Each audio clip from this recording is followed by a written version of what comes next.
Ready to sleep?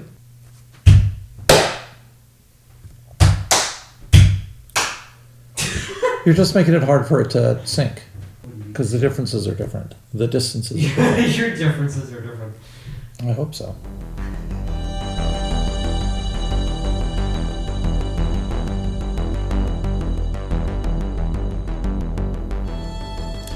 Welcome to Stormin Chocolate. I'm Stormin Norman. This week is song number 6, These Dreams by Heart, from the album Heart. This is not their first album. Their first album was actually Steamboat Annie, which came out in the early 70s. This is actually their 8th studio album, and it just kind of represents a different direction that Heart ended up taking for several reasons, and they decided to name the album Heart. So this is Heart, album Heart, song These Dreams. Good. This album came out in 1985, which just happened to be the summer that my wife graduated from high school in the Bay Area, and then she went off to college where she ran into me, or I ran into her, vice versa, and then we ended up being entangled for many, many years. Right? Yes. Okay. Decades. Yes, decades. Lifetimes, one might say. So on this album, half of the songs were written by the duo Ann and Nancy Wilson, who are the heart of Heart, and about half of the songs were written by other people. Professional songwriters and lyricists and music makers. These Dreams happens to be one of those songs. The reason this happened is because of the poor performance of the 7th studio album called Passion Works. The record company came in and says, we want to try something a little bit different. We'd like you to do 2 things for us and for yourselves. One is, you all have been writing music for a long time. We're not saying that you're out of ideas, but it might be a good idea to bring in other people that you could perform their songs for, and we can see how that works out. So they brought in a certain number of talented songwriters and songsmiths, and they picked and chose some of them, but they still had 4 to 5, maybe 6 songs of their own that Ann and Nancy had already penned that they put on this album. The second thing that the record company suggested was that since we were now in the 80s and punk and new wave and all of that new stuff that was happening in the early and mid 80s, they said we might consider updating your image a little bit. This was the era of the hair bands, and Heart succumbed to the suggestions, and you will see in some of the videos, especially the one for this song, that it's quite different from their previous albums. However, the record company could be considered right in this regard because this created the first #1 album in the US for Heart, in addition to generating 4 top 10 songs. Additionally, I believe that These Dreams was the first #1 hit that Heart had up until that point. And if I remember correctly, it's the first #1 hit in the US that they had subsequently. So it's a very popular song. It was a great album. It kind of revitalized Heart's success in the US and around the world. The first single from the album was What About Love? That came out in May, which was a couple months before the album dropped in July. The second single came out in August, which was the month that my wife moved off to college. She went up to Chico State, and that was Never. The song that this video is about, These Dreams, came out in January of 1986, and that's going to cause a problem in a couple of seconds when we go through the rest of the backstory. The reason this song is so dear to my heart is due to the event that I call the Tickle Fest. At one point, I learned how ticklish my wife was. I'm not very ticklish, which annoys the hell out of her. But I got behind her and grabbed her arms, held her 2 hands with one hand, and then I was able to tickle her mercilessly all over the place for as long as I wanted. And in one particular episode, we did this until she was exhausted, and then I gave up, but she was still in front of me, and I was still holding on to her. And at this time, we were watching MTV on my roommate's big TV that he had in his room, and we just sat there for another 20 to 30 minutes, and I was holding on to her, and she was letting me. which is something that doesn't always happen.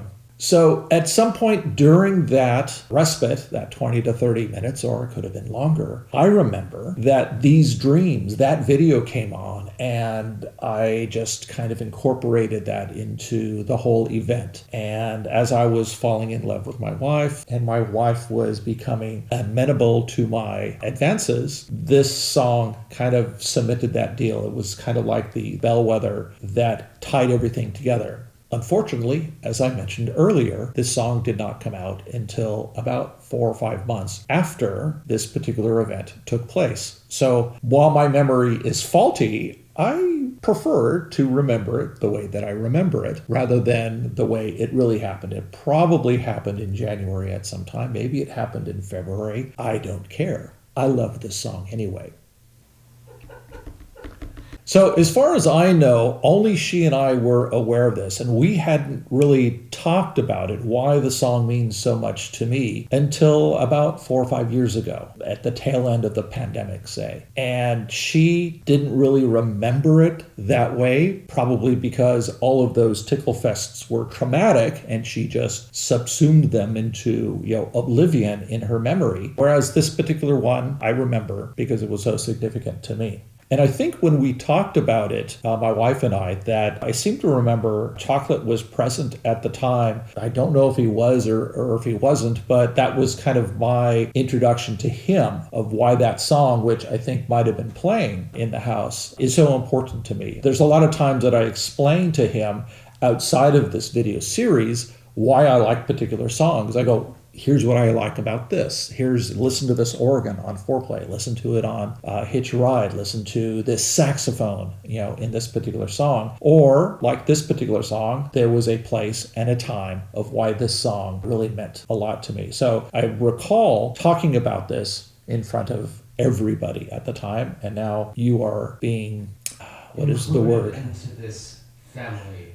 You are being initiated into this private memory of mine. Here's an ironic thing. I don't know how much of that is making it into the video, but the sentiment of the lyrics don't really match the sentiment that I was feeling at the time, what was going through my head. It was just a very pretty song, and it had very pretty women in it, and I was holding a very beautiful woman in my arms. And so I think all of that tied it together, and the song and the time didn't really matter. It was just that particular event and the glue that tied us all together.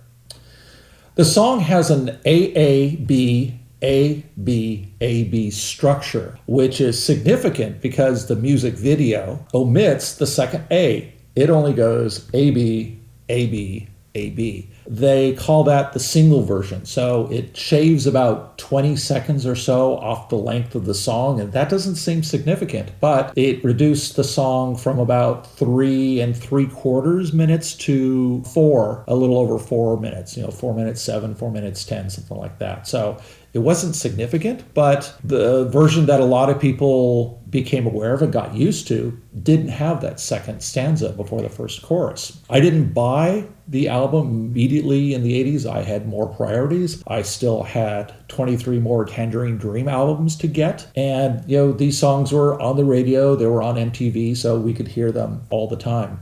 I didn't hear the full version until I got the album, as far as I can recall. So I was very surprised when I heard that second stanza, the AA part, and you get more music. If you get a longer version of a song you already love, that's like extra frosting on your carrot cake. Which you don't like?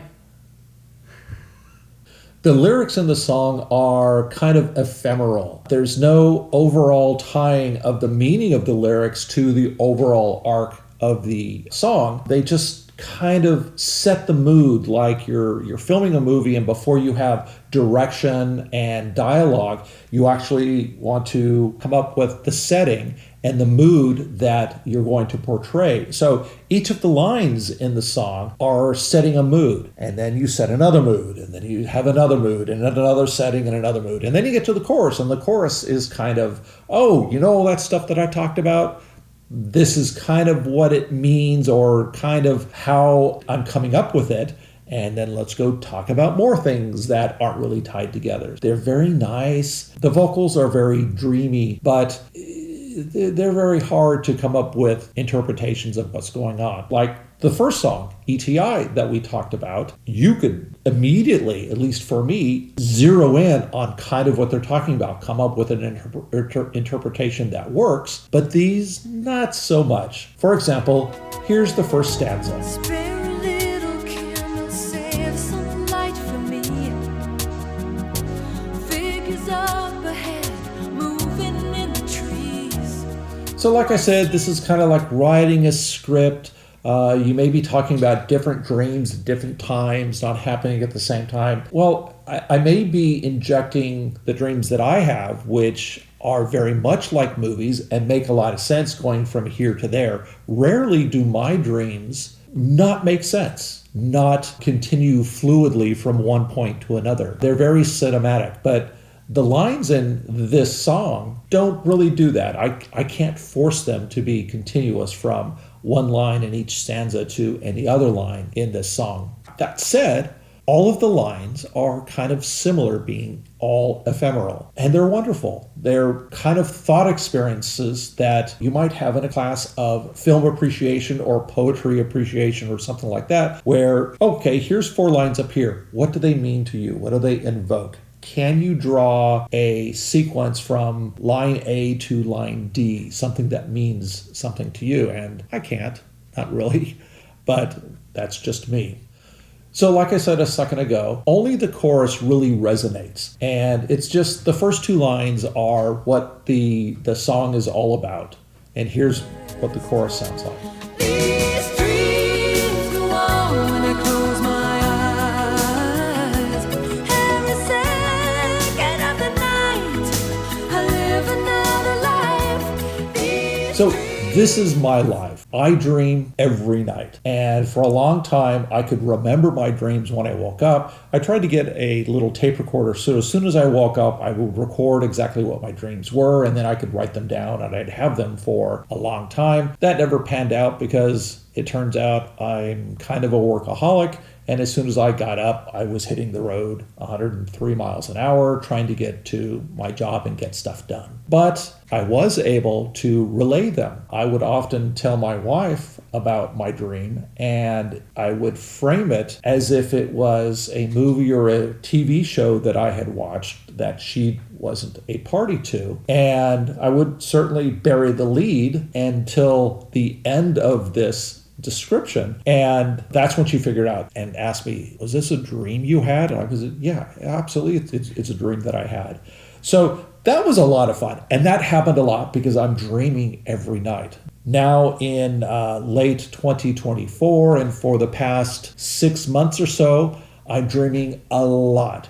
Every night, and I'm almost waking up every morning kind of exhausted. And the problem I have is I can't remember the dreams anymore. I only remember some flashes of it, like the other night I saw a wild cat. It wasn't a big cat, but it was a large cat, kind of an ocelot size or one of those cats, and it had a kitten with it, and it was running around the house that I was living in. And I opened up the door and saw the cat there, and it could have gone either way. The cat could have slunk away with its kitten behind it, or it could have attacked me in order to protect its young. And so there was a kind of nervousness at this. And then I walked back in the house and I watched it through a side window as it went down the side of the house. But that's kind of one of the dreams that I had just recently that I was able to remember days after it occurred. But I get a lot of dreams about flying, about traveling, because I did a lot of traveling during my previous job, especially in the last 5 years. And I really just got into the habit, and I love to travel. People often ask me, do you travel a lot? And I think I don't travel a lot, or maybe I don't travel enough. Whereas my wife, who's always standing beside me, says, yeah, he travels a lot. He's like gone all the time. So it's a different opinion. It depends on what you have in your mind, on what you actually do.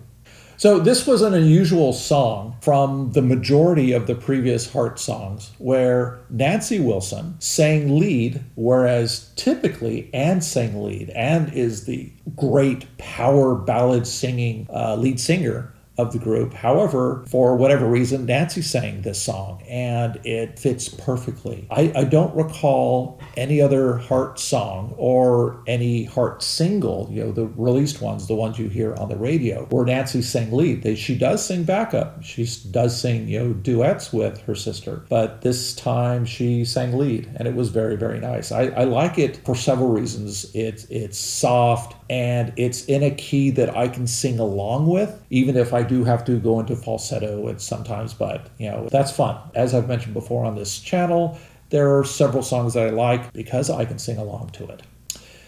An interesting note of fact is that when Nancy originally put down the vocal track for the song, the lead, she had a cold and she had a sore throat, and you can actually hear that in the final recording because when she went back in a couple weeks later after she got well, they tried to get her to re-record an acceptable vocal performance and she just couldn't do it. It seems like everything she did was not as good as it was when she had that sore throat. So they left it in, and you can actually hear that in several places in the song. So that's it for These Dreams by Heart from the album Heart, came out in 1985. Coming up next will be another song whose poetry I love, Can't Get It Out of My Head by ELO from the album El Dorado. We'll see you then. Bye-bye.